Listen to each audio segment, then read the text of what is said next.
Bago bang hanap mo, subukan mo ito. Huwag puro biko, ganito naman ang gawin mo sa malagkit na bigas at manok, masarap pala.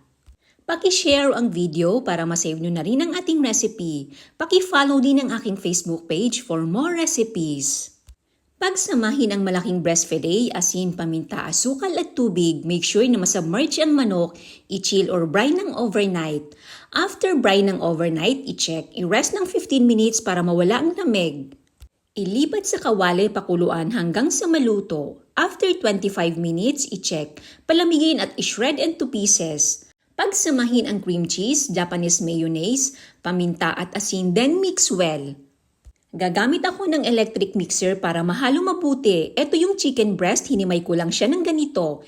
Isama na ang cream cheese, mix well lang natin.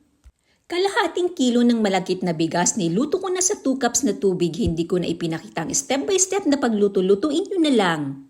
Lagyan ng sesame oil, igisa ang red onion, sunod ang garlic.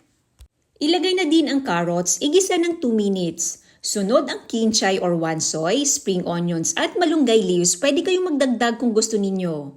Lagyan din ng chicken powder, igisa ng 2 minutes. After 2 minutes, lower ang heat.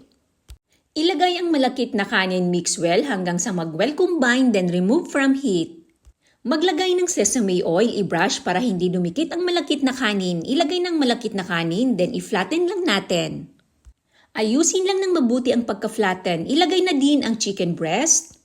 I-flatten lang, lagyan din ng seaweed, yung ready to eat na po ito. Hiniwa ko lang ng ganito. I-spread lang sa ibabaw, lagyan din ng sriracha sauce at Japanese mayonnaise para mas lalong masarap. Lagyan din ng spring onion sa ibabaw para mas mabango. Mag-preheat ng oven ng 10 minutes in 150 degrees Celsius, i-bake ng 15 to 20 minutes. After 20 minutes, tanggalin sa oven, lagyan ng spring onion sa ibabaw. Maraming salamat po sa panunood.